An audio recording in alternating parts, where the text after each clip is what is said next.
Welcome back to Doing Life with Your Adult Children. Session 4 is one of the most difficult topics to wrestle with. What do you do when your children have seemingly abandoned the morals that you've instilled? How do you love them well while holding on to your convictions? Well, in today's session, Differing Values, we'll answer some of the questions from parents who have struggled with many of the same situations you may be facing today, and we'll talk about what's most important in order to maintain a loving relationship. In order to give you as much practical advice as I can around this important topic, I've asked a large group of parents to write in their questions. We've sifted through them, we've gathered the ones we received the most frequently, and I enlisted the help of my table guests to read them. I am struggling with guilt and doubt about my parenting. What could I have done differently to keep my daughter from the destructive path she has chosen?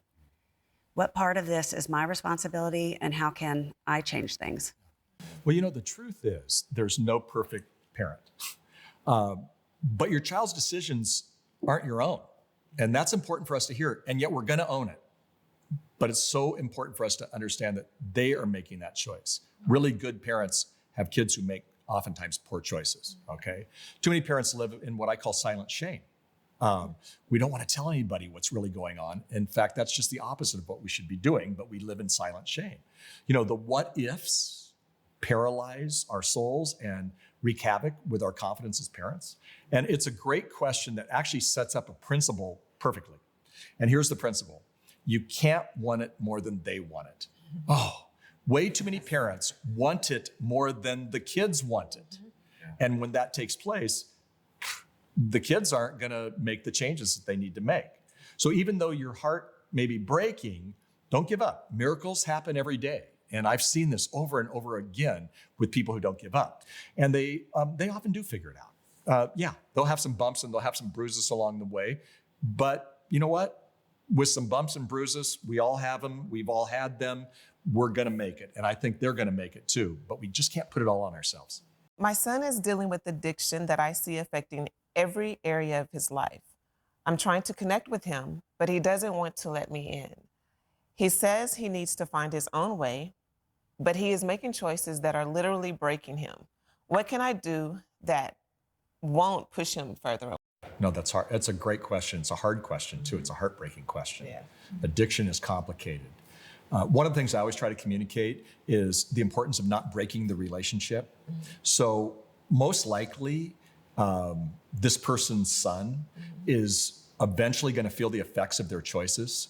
And when they feel those effects, they're going to need wisdom and love. And I think they will come to the parent if they don't break the relationship. It may be too late for prevention, but it's never too late for redemption.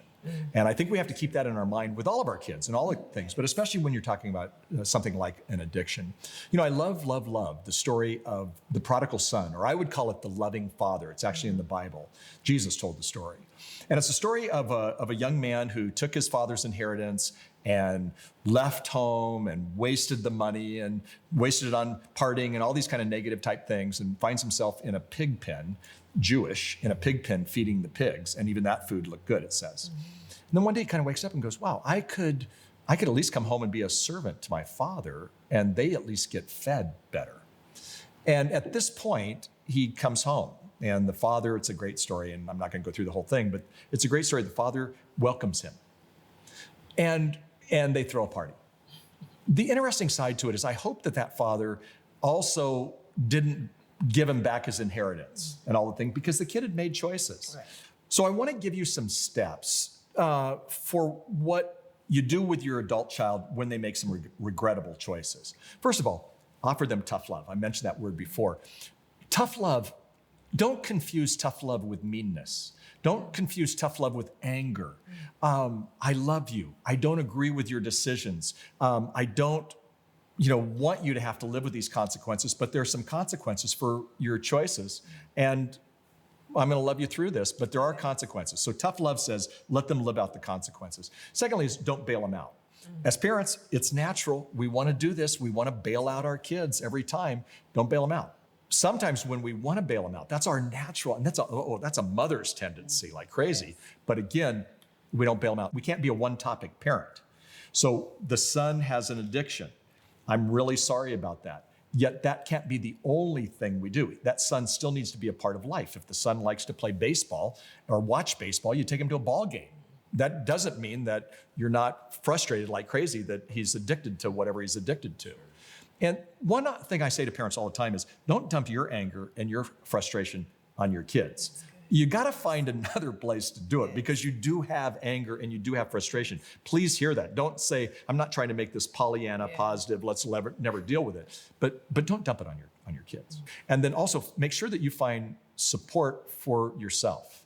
We have to understand that we need replenishing relationships around us where we can be open and honest and saying, wow, here's what we're going through right now. And when you do that, I think that's very, very helpful. Also, I would make sure that you find the wisdom and the counsel with the difficult issues. Even the Bible says, it's a proverb, where there is no counsel, the people fall, but in the multitude of counselors, there is safety. So with addiction, that takes it to a level that you can't handle it on your own. Too many parents try to handle that on their own. And really, truly, I would find an addiction counselor who not only could help your adult child if they'd be willing, but who can help you and at least help you so you get the wisdom and care. And then also just make sure, this is my own opinion, you relinquish your children to God. Here's my prayer. I pray this all the time. I release my child to your loving care and your tender mercies. And sometimes that's all I got. Yes. And I think that's all we can do. When my son turned 25, he told me he no longer believed in God and wouldn't be participating in our family's religious traditions. I want to support him while he's searching, but I can't tell him it's okay or approve of the lifestyle he is now engaging in as a result. What is your advice for parenting through the loss of faith? Yeah. Well, I think it's really fitting to recall that last point, relinquish your children to God. It's heartbreaking for us, and we have to acknowledge that. And though they may no longer identify with your faith and not make it their own, God hasn't left them, and God hasn't left you. So, pray that simple prayer every day. God, I release my children to your loving care and your tender mercies. Let me give you 3 things that I think can be available to encourage our children to renew their faith. One is for us as parents to maintain a climate of openness and grace. I'm not saying that you're going to agree with everything that they do, but I'm saying, have a time of openness. We do that with our friends. We do that with our neighbors, but we're going to have to do that with our adult children, and that's how you treat them as an adult child. Also, refuse to beat yourself up. The amount of parents, including moi here, who at times has said, should have put them on another mission trip. If as a family we prayed harder, we read the Bible more or whatever. And so, we beat ourselves up. And that's not the case typically. They're on their own journey and they're going to have to figure it out. But then also continue to influence them whenever you come. If they come home, if they're not living in the home, influence them in ways that you can. That doesn't mean you preach and lecture. It means that you influence them by, maybe it's just a part of your own life, or as a family, continue to pray at meals or bring up an inspirational subject or something like that. But you can continue to influence them. It's not over. There's good news at the end that, oftentimes we're seeing these emerging adults come back to their roots. And sometimes they come back when they get married and they come back when they have kids. Okay. So the question is does every story of a child who strays end happily? Now, I wish I could say yes, but the answer is frankly no. But the biblical principle rings true, and this is a great biblical principle for anybody to remember. It's a proverb: train up a child in the way that he or she would go, and even when they are old, they will not depart from it.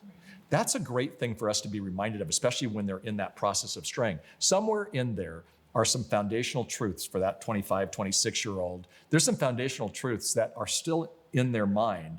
And you imparted those truths to them, and you love them with that. So even though it looks like they've departed, if you would, remember that God hasn't departed from them, and there's still great hope on that.